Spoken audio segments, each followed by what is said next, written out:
तो dear students, आज हम पढ़ेंगे संघवाद। संघवाद क्या है, परिभाषा क्या है, उसकी विशेषताएं क्या है, ठीक है। और किसी देश के लिए जो संघवाद है किस तरह से काम करता है उसके बारे में हम अच्छे से पढ़ेंगे। तो हमारा जो भारत देश है 15 अगस्त 1947 से पहले अंग्रेजों का उपनिवेश रहा है। 15 अगस्त 1947 को हमारा देश आज़ाद हुआ, लेकिन देश आज़ाद होने से पहले जो अंग्रेज हैं हमारे देश के दो टुकड़े करके चले गए थे, ठीक है। तो विदेश बहुत सारे देश हैं जिनमें संघीय शासन व्यवस्था थी, संघ थे, लेकिन वो टूट गए हैं। लेकिन हमारा देश और जो संविधान इस तरह से लिखा गया है कि हमारा देश अभी भी इतने साल हो गए हैं आज़ादी को, 1947 के बाद से अभी भी बहुत अच्छे से शासन हमारा चल रहा है। तो एक बार देख लेते हैं। तो भारत का विभाजन माउंटबेटन योजना के आधार पर निर्मित भारतीय स्वतंत्रता अधिनियम 1947 के तहत किया गया। इस अधिनियम में कहा गया कि 15 अगस्त 1947 को भारत और पाकिस्तान अधिराज्य नामक दो स्वायत्त उपनिवेश बना दिए जाएंगे। यानी कि 15 अगस्त 1947 को जो भारतीय स्वतंत्रता अधिनियम 1947 था उसमें दो देश बना दिए, एक पाकिस्तान और एक भारत। स्वतंत्रता के साथ ही 14 अगस्त को पाकिस्तान अधिराज्य और 15 अगस्त को संघ, बाद में भारत गणराज्य की स्थापना की गई। यानी जो 14 अगस्त को पाकिस्तान का निर्माण हो गया और 15 अगस्त को भारत का निर्माण हो गया, ठीक है। इस घटनाक्रम में मुख्यतः ब्रिटिश भारत के बंगाल प्रांत को पूर्वी पाकिस्तान और भारत के पश्चिम बंगाल को राज्य में बांट दिया गया। जैसे जिस समय ये अभी बांग्लादेश है, ये पूर्वी पाकिस्तान होता था और ये पश्चिमी पाकिस्तान होता था। तो ये एक ही देश होते थे, ठीक है। इसी तरह ब्रिटिश भारत के पंजाब प्रांत को पश्चिमी पाकिस्तान के पंजाब प्रांत और भारत के पंजाब राज्य में बांट दिया गया। इसी दौरान ब्रिटिश भारत में से सिलोन जो श्रीलंका है और बर्मा अब जो म्यांमार है वो भी अलग किया गया, लेकिन इसे भारत के विभाजन में शामिल नहीं किया गया।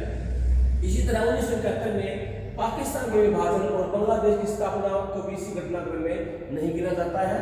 नेपाल और भूटान इस दौरान स्वतंत्र राज्य थे, तो इस बंटवारे से प्रभावित नहीं हुए थे, क्योंकि भारतीय स्वतंत्रता अधिनियम जब बनाया गया था तो उस समय सभी रियासतों को छूट दे दी गई थी। अगर कोई पाकिस्तान में शामिल हो जाए या भारत में शामिल हो जाए या वो स्वतंत्र रह सकते हैं, ठीक है।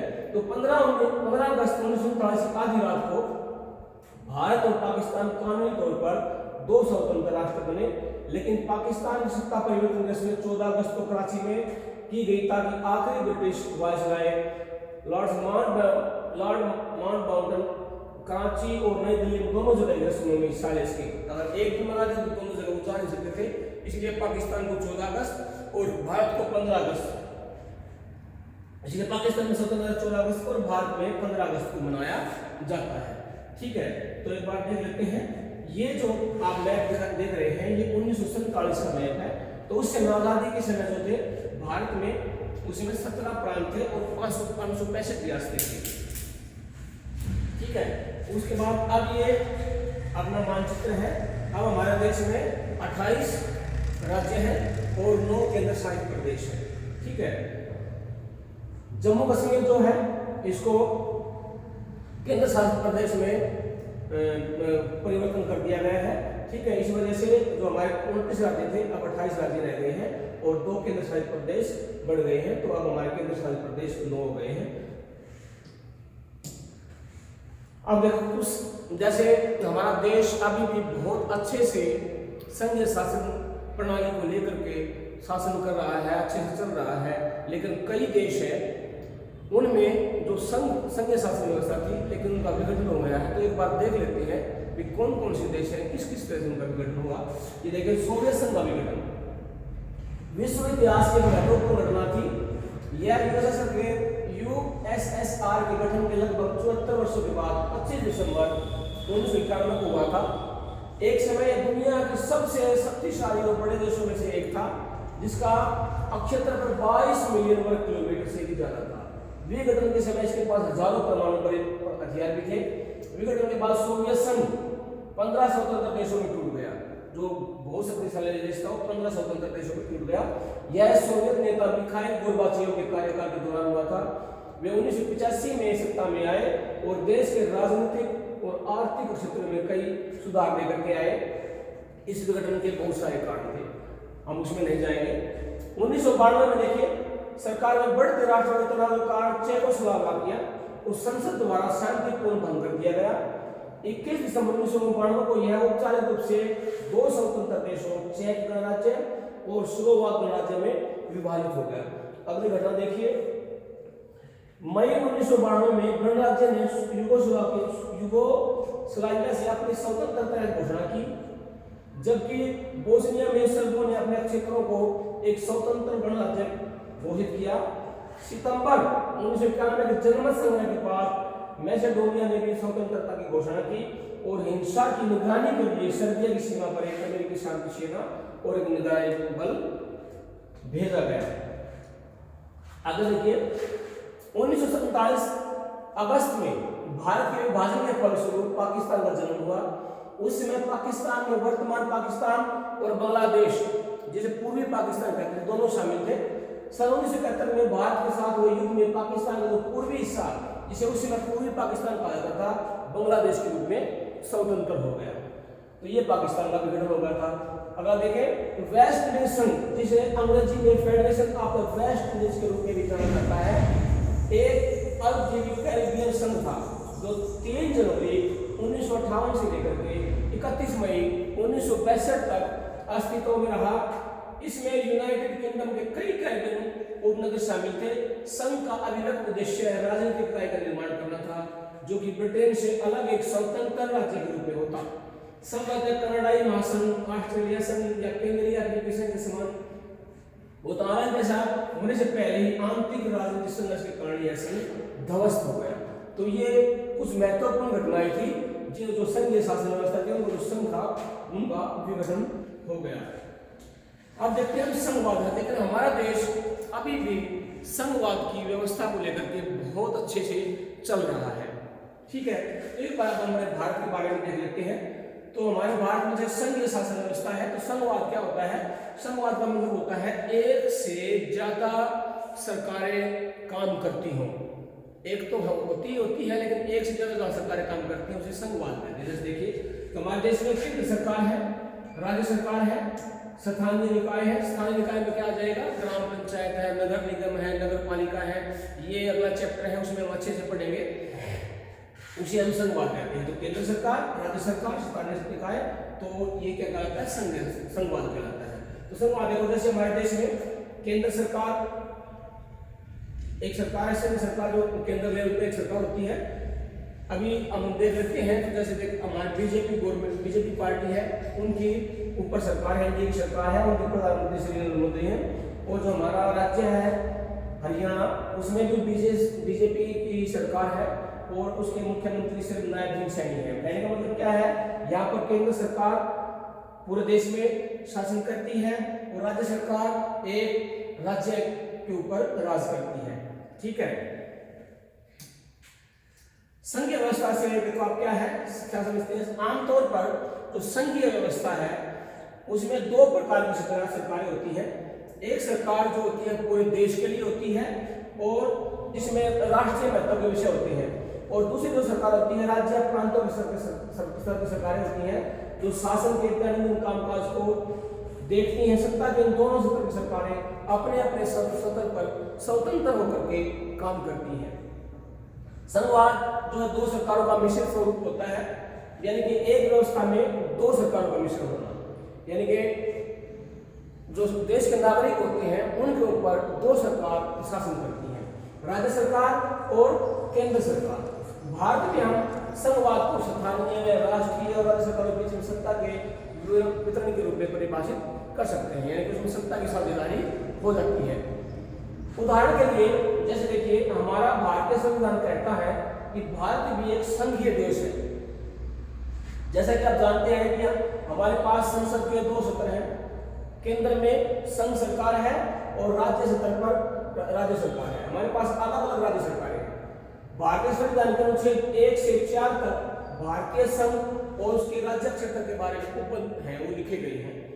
अनुच्छेद 1 के अनुसार यानी कहते हैं भारत अर्थात इंडिया राज्यों का संघ होगा। संविधान का अनुच्छेद 1 क्या कहता है कि भारत अर्थात इंडिया राज्यों का संघ होगा। भारत का नाम भारत अर्थात इंडिया, भारत राज्य का स्वरूप, राज्यों का यूनियन। तो भारतीय संघवाद की उत्पत्ति जो है भारत में भारत सरकार अधिनियम के 1935 के माध्यम से सबसे पहले संघवाद शब्द का प्रयोग किया गया था। अब इस मतलब भारत में जो संघीय शासन प्रणाली है उसकी क्या विशेषताएं हैं इनको देख लेते हैं। संघवाद का सबसे बुनियादी पहलू यह होगा कि देश में कम से कम एक शासन प्रणाली हो सकता है इससे ज्यादा भी हो। दूसरी ओर सत्ता एक व्यक्ति सरकार के हाथों में केंद्रित ना हो, यानी जो सरकार की शक्ति है, देश की शक्ति है, शासन करने की व्यवस्था है, किसी एक व्यक्ति पर निर्भर नहीं करेगी। सरकार के सभी स्तर नागरिकों पर शासन करेंगे। जैसे राज्य सरकार है, केंद्र सरकार है, वो दोनों जो देश के नागरिक हैं उनको प्रशासन करेंगे, लेकिन उनका अधिकार बदल जाएगा। इसका मतलब है कि सरकार की हर शाखा के पास कानून बनाने लागू करने की क्षमता होगी। दोनों सरकारों के अधिकार क्षेत्र वास्तव में स्पष्ट रूप से परिभाषित होंगे। प्रशासन केवल एक औपचारिक नाम मात्र का मुखिया नहीं होगा, यानी कि जो केंद्र सरकार है और राज्य सरकार है उनके अपने अलग अलग विषय बांट दिए गए हैं, उनको अपने विषयों पर कानून बनाने का अधिकार होगा। सरकार के सही ढांचे को संविधान द्वारा संरक्षित किया जाना चाहिए। जो भी संविधान है संविधान में साफ साफ उसके बारे में लिखा जाना चाहिए।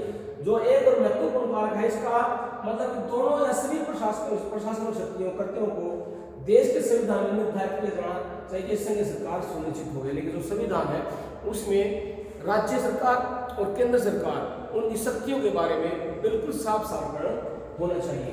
जैसे पहला बात जैसे किसी देश की संघवादिता को उसके संविधान द्वारा परिभाषित किया जाना चाहिए। हालांकि सरकार का कोई एक संविधान के सबसे जरूरी खंड को एक तरफा रूप से बदलने या संशोधित करने में सक्षम नहीं होना चाहिए।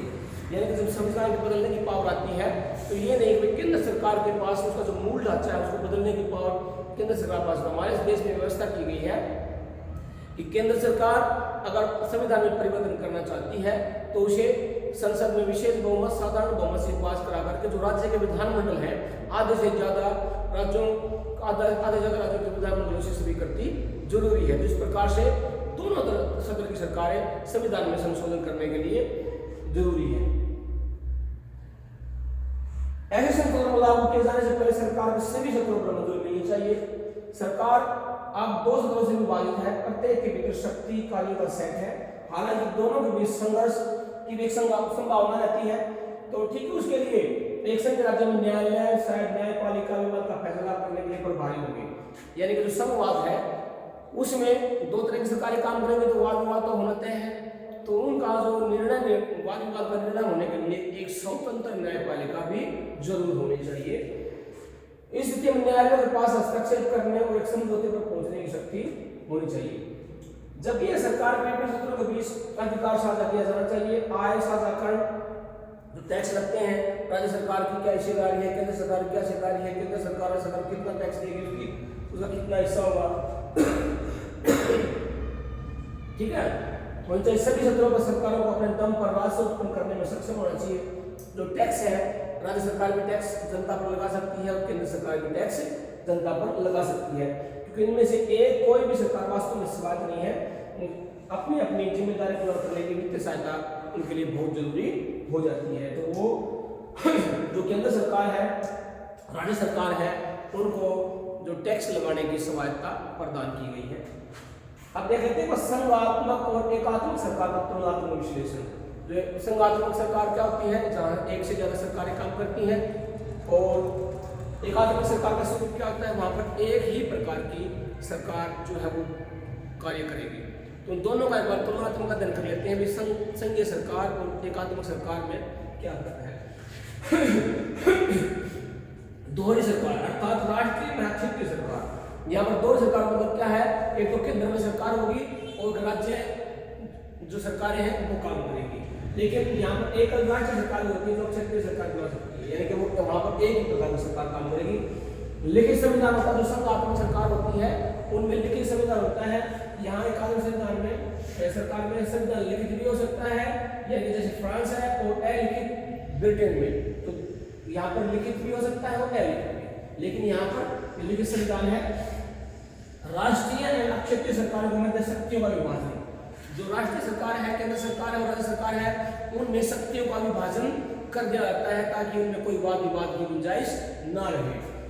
ठीक है, शक्तियों का कोई विभाजन नहीं होता, समझ सकते हैं राष्ट्रीय सरकार की होती है। जो एकात्मक सरकार होती है उसमें शक्ति बांटने की जरूरत नहीं होती, जो कि एकात्मक सरकार है सारी की सारी शक्ति उसी के पास होती है।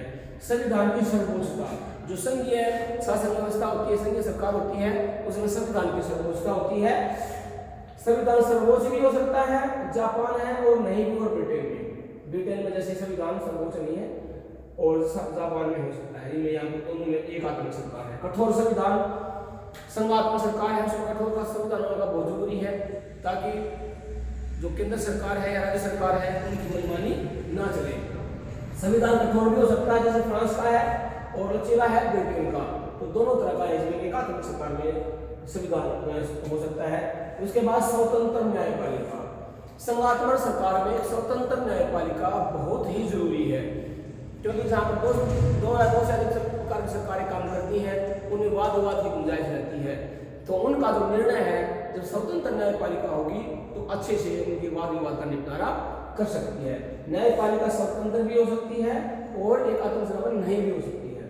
उसके बाद द्विसदनीय विधायिका, जो संघात्मक सरकार है उसमें दो जो सदन होते हैं जैसे हमारा लोकसभा है और राज्यसभा है।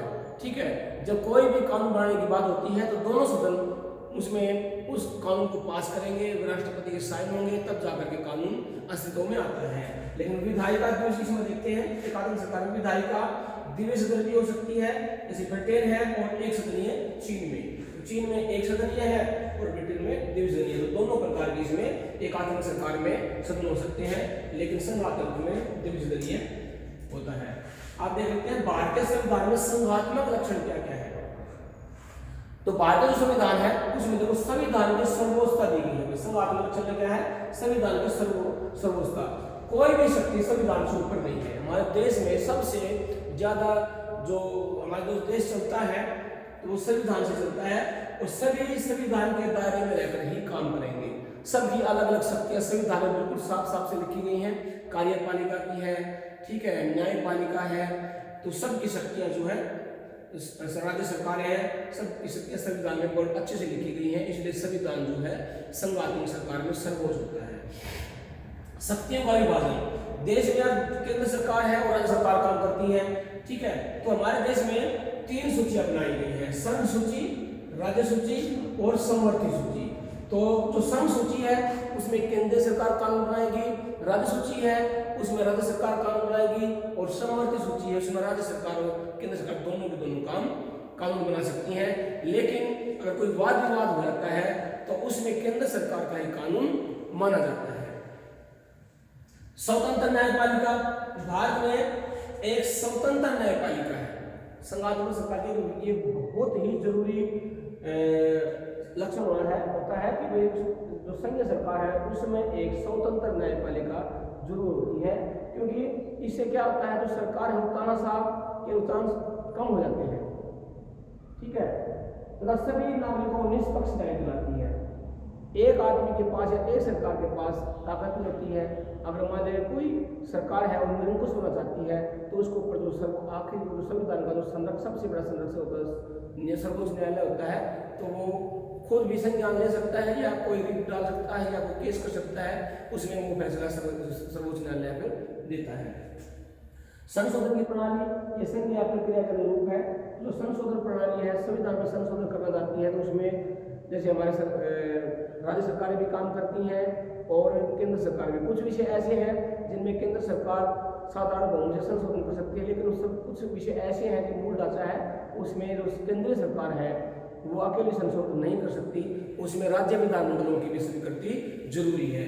अब 3 प्रकार की सत्रें हैं, सरकारें हैं, केंद्र सरकार है, राज्य सरकार है और स्थानीय सरकार है। तो केंद्र सरकार जो पूरे देश के ऊपर शासन करती है, राज्य सरकार अपने राज्य में शासन करती है और उसने स्थानीय शासन के तौर पर पंचायत है, नगर पालिका है, नगर निगम है, वो शासन करती है। संविधान में जो एकात्मक लक्षण है वो देख लेते हैं। वो तो ओके संघात्मक लक्षण भारतीय संविधान में, और ये है भारतीय संविधान में एकात्मक लक्षण। भारतीय संविधान में संघात्मक लक्षण साथ में एकात्मक लक्षण जो है इकहरी नागरिकता। जैसे हमारे देश में इकहरी नागरिकता है, हम कहीं देश कोई विदेश में जाएंगे तो हम सिर्फ क्या है भारतीय हैं। वहाँ हम ये नहीं कह सकते कि मैं हरियाणा से हूँ, मैं दिल्ली से हूँ, मैं पंजाब से हूँ, मैं राजस्थान से हूँ। हम अपने देश में तो हम जैसे कहीं आते जाते हैं तो हम बता सकते हैं कि हम फलाने राज्य से संबंधित हैं, लेकिन अगर हम कहीं बाहर जाएंगे तो हम सिर्फ और सिर्फ भारतीय हैं। इसलिए हमारे देश में इकहरी नागरिकता की व्यवस्था की गई है। जैसे अमेरिका है, वहाँ पर कनाडा का भी नागरिक है और अमेरिका का भी नागरिक, वहाँ पर दोहरी नागरिकता है, लेकिन हमारे यहाँ पर इकहरी नागरिकता है।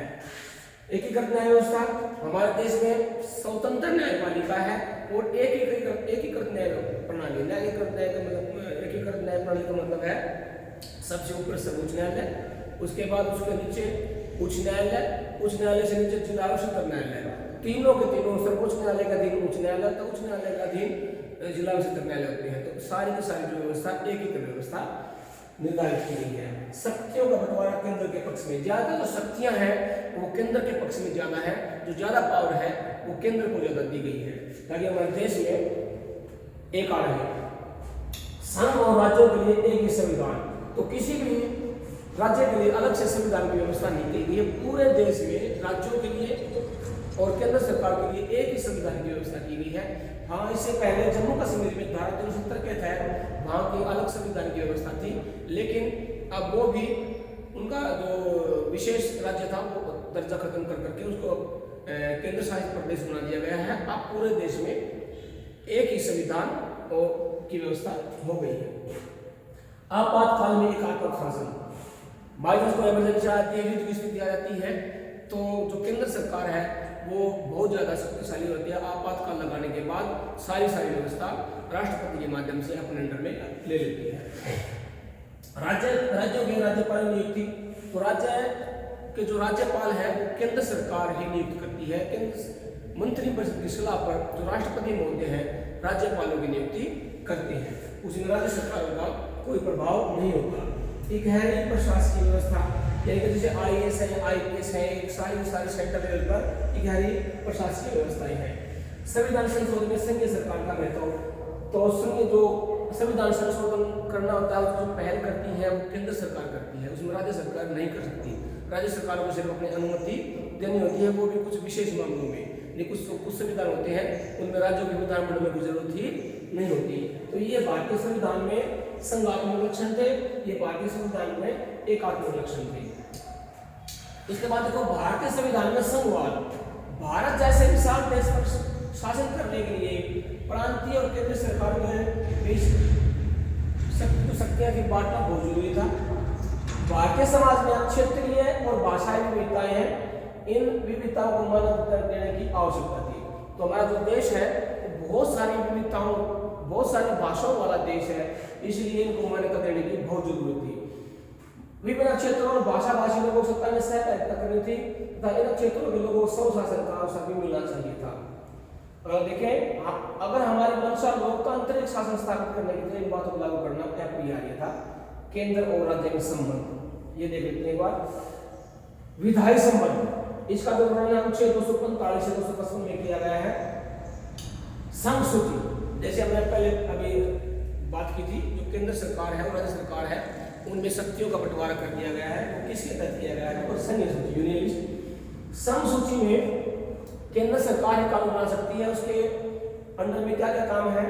प्रतिरक्षा, विदेशी मामले, बैंकिंग, संचार और मुद्रा जैसे राष्ट्रीय महत्व के विषय हैं। जैसे पैसा है, मुद्रा है, अपने पीछे देखा होगा आपने नोटबंदी कर दी, तो ये नहीं कि किसी अपने राज्य का अपने अलग क्षेत्र में छाट लिए, पूरा ये जो मुद्रा का काम होता है पूरा का पूरा केंद्र सरकार के अधीन होता है।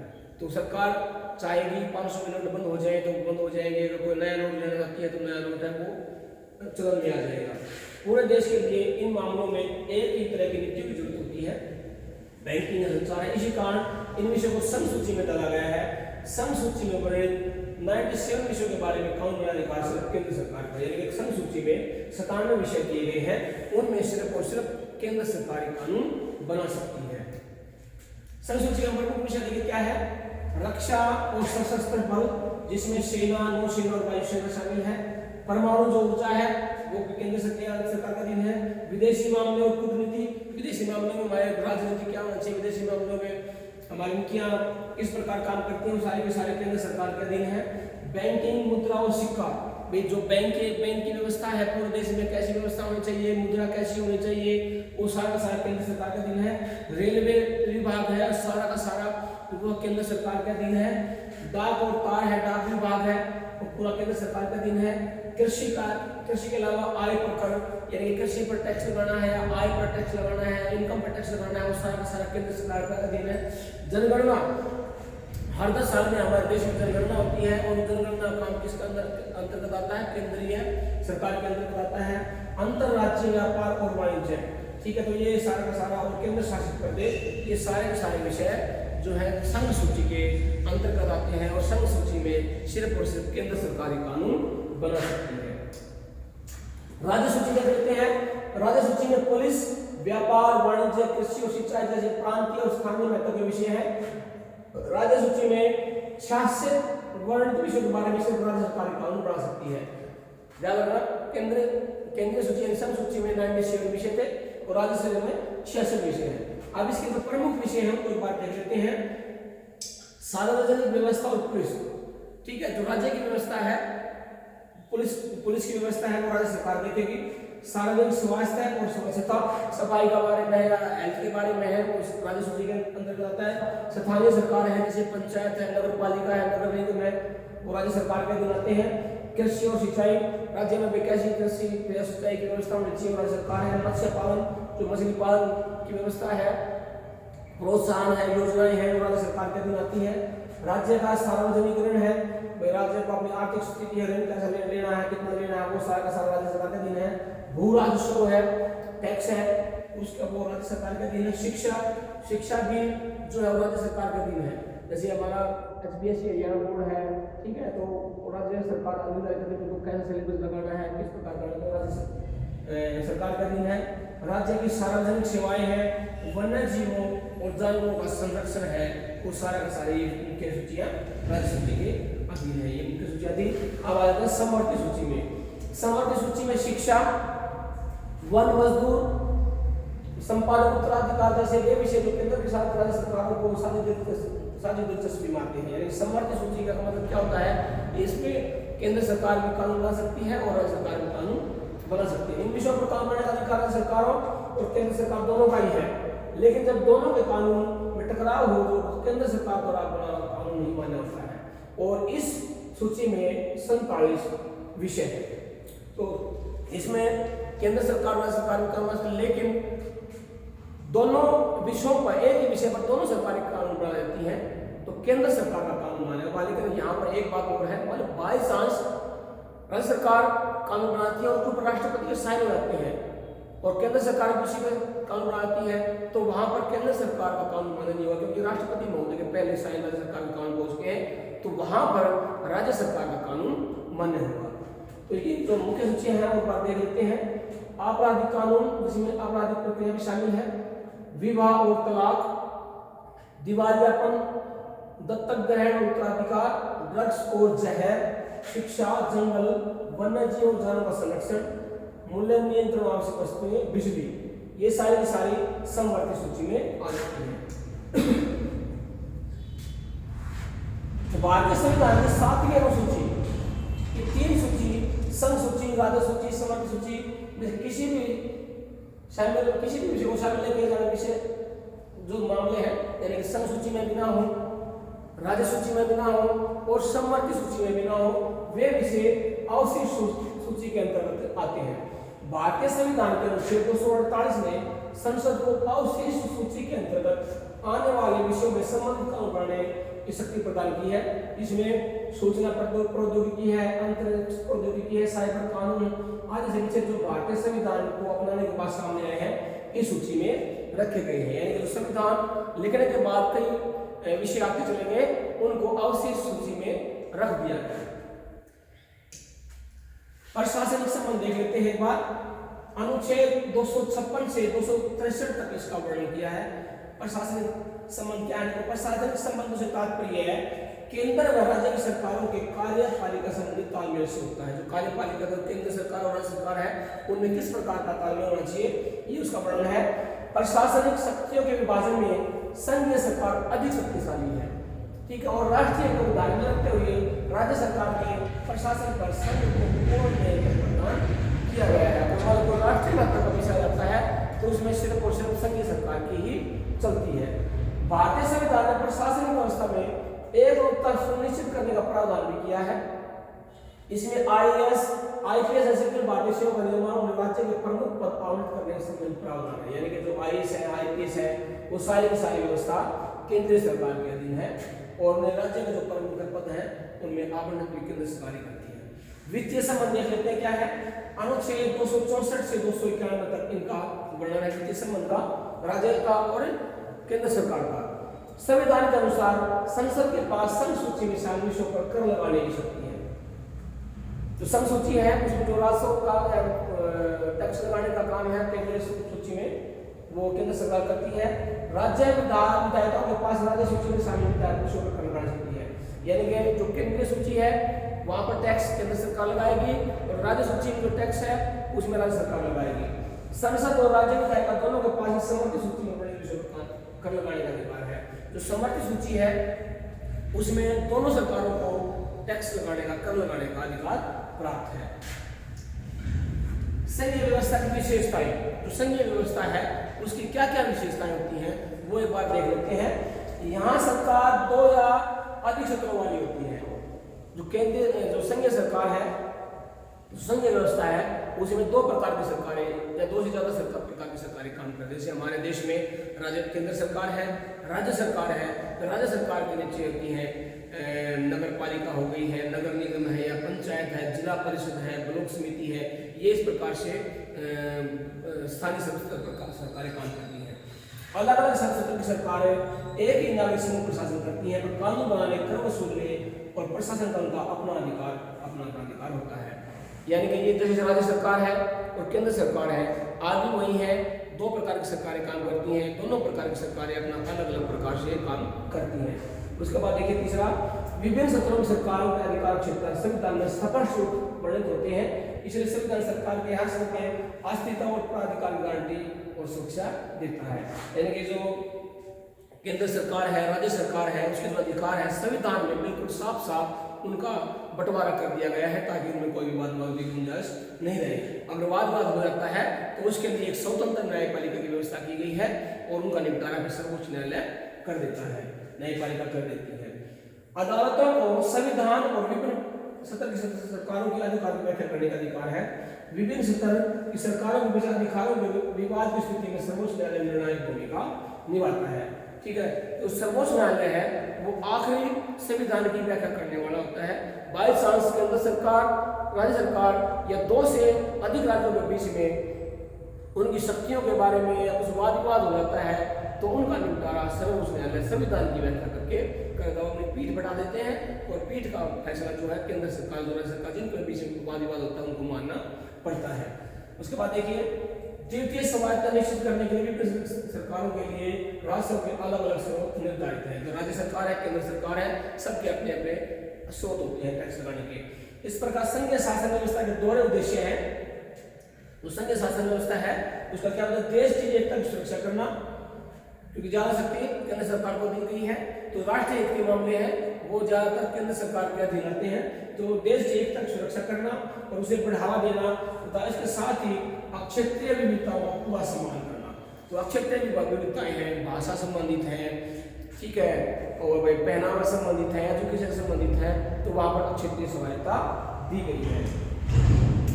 केंद्र और राज्यों के बीच संबंध, अब केंद्र और राज्यों के बीच संबंध है उनको देख लेते हैं। एक बार स्वायत्तता की मांग, समय समय पर अनेक राज्यों और राजनीतिक दलों में राज्यों को केंद्र के मुकाबले ज्यादा स्वायत्तता देने की मांग उठाई गई है जो निम्न रूप से है। देखो, वित्तीय स्वायत्तता, राज्य के आय के अधिक साधन होने चाहिए और संसाधनों पर राज्य का नियंत्रण, ठीक है, ये वित्तीय स्वायत्तता है। प्रशासनिक स्वायत्तता, शक्ति का विभाजन राज्यों के पक्ष में बदला जाए, राज्यों को अधिक महत्व का अधिकार शक्तियां दी जाए। सांस्कृतिक और भाषाई मुद्दे, तमिलनाडु में हिंदी विरोध में पंजाबी व संस्कृत के प्रोत्साहन की मांग, राज्यपाल की भूमिका और राष्ट्रपति शासन। केंद्र सरकार द्वारा राज्यों की सरकारों की सहमति के बिना राज्यपाल की नियुक्ति राष्ट्रपति द्वारा करा दी जाती है। ठीक है, तो इसमें थोड़ा सा उनमें मत भिन्नता रहती है। राष्ट्रपति शासन केंद्र सरकार द्वारा राज्यपाल के माध्यम से अनुच्छेद 356 का अनुचित प्रयोग कर राज्यों में राष्ट्रपति शासन लगवा देना। कई बार जो प्रदेश होते हैं केंद्र सरकार उसमें राष्ट्रपति शासन लगा देती है सरकार गिराने के लिए। नए राज्यों की मांग, भारतीय संघ व्यवस्था में नवीन राज्यों के गठन की मांग को लेकर भी तनाव रहा है। अंतर्राज्यीय विवाद, संघ व्यवस्था में 2 या 2 से अधिक राज्यों में आपसी विवादों के अनेक उदाहरण हैं। तो आपके जो राज्य होते हैं उनकी सीमाओं का विवाद रहता है, कई क्षेत्र में यह क्षेत्र मेरा है, यह क्षेत्र मेरा है, तो इस प्रकार का उसमें विवाद होने की संभावना रहती है। विशिष्ट प्रावधान, पूर्वोत्तर के राज्य और जम्मू कश्मीर। पूर्वोत्तर राज्यों को कुछ विशेष व्यवस्थाएं दी गई हैं, जम्मू कश्मीर को कुछ विशेष अधिकार दिए गए थे जो अभी खत्म कर दिए गए। भारत के संघवाद का महत्व, जो भारत है उसके संघवाद का क्या महत्व होता है? भारतीय प्रशासन में शक्ति केंद्र से स्थानीय निकाय पंचायत तक प्रभावित होती है। इसी कारण देश में विकेंद्रीकरण आवश्यक है ताकि सुनिश्चित किया जा सके केंद्र से भी शक्तियों का अधिकार न किया जा सके। तो महत्व है, तो हमारे देश में संघीय शासन व्यवस्था है, केंद्र सरकार है, राज्य सरकार है, राज्य सरकार ने अपने स्थानीय सरकारों को कुछ अधिकार दे दिए गए हैं। यही संघवाद की आवश्यकता को जन्म देता है। यह प्रणाली कार्य को बहुत प्रशासन की काफी मदद करती है। गौरतलब है बैठे अधिकारी गाँव तक नहीं पहुंच पाते, जिसके कारण गाँव विकास से छूटे रहते हैं। अब जो देश हमारा देश है बहुत सारी विविधताओं से भरा हुआ देश है, बहुत बड़ा अक्षेत्र है हमारे देश का, तो हर जगह केंद्र सरकार नहीं पहुंच पाती है, तो राज्य सरकार अपने जो स्थानीय लेवल पर सरकार बनाती है और फिर वहाँ पर जो क्षेत्रीय लेवल पर अच्छे से काम गाँव में हो जाते हैं। इसीलिए स्थानीय सरकार कार्यपालिका को निचले स्तर पहुंचने में मदद करती है और देश के सभी नागरिकों की लोकतंत्र में सक्रिय भागीदारी सुनिश्चित करती है। भारत में विभिन्न धर्मों के लोग मौजूद हैं। सरकार ने एक धर्म एक विचार को अपना अधिनियम क्षेत्र के माध्यम से प्रस्तावना से जोड़ा गया। यानी कि हमारा देश है विभिन्न धर्मों और विभिन्न नस्लों का देश है, इसलिए हमारे देश में धर्मनिरपेक्षता जो शब्द है 42वें संशोधन के द्वारा पूरे क्षेत्र में जोड़ दिया, प्रस्तावना में जोड़ दिया गया है कि हमारे देश का कोई अपना खुद का धर्म नहीं है, हमारा देश धर्मनिरपेक्ष है, यानी कि देश के नागरिकों को अपनी मान्यता के अनुसार पूजा पाठ करने के धर्म को मानने का अधिकार है। संघवाद की अवधारणा देश के अंतर्गत विविधताओं को कायम रखने में मदद करती है। जो देश की विविधताएं हैं, तो जो संघवाद है वो देश को एक सूत्र में बांधने का काम करती है। भारत के लिए संघवाद का महत्व, भारत में संघ व्यवस्था 3 स्तरीय शासन व्यवस्था है, वो आपने पढ़ लिया है। केंद्र सरकार या संघ सरकार, राज्य सरकार, फिर पंचायत और नगर पालिका। ठीक है, भारतीय संघवाद की उत्पत्ति हमने पहले बता दिया था। भारत सरकार के अधिनियम 1935 के माध्यम से देश के पहले संघवाद, देश में सबसे पहले संघवाद का प्रयोग किया गया था भारत सरकार अधिनियम 1935 में। तो ये हमने संघवाद पढ़ा, संघवाद की विशेषताएं पढ़ी, तो अच्छा आशा है आप अच्छे से समझ गए होंगे।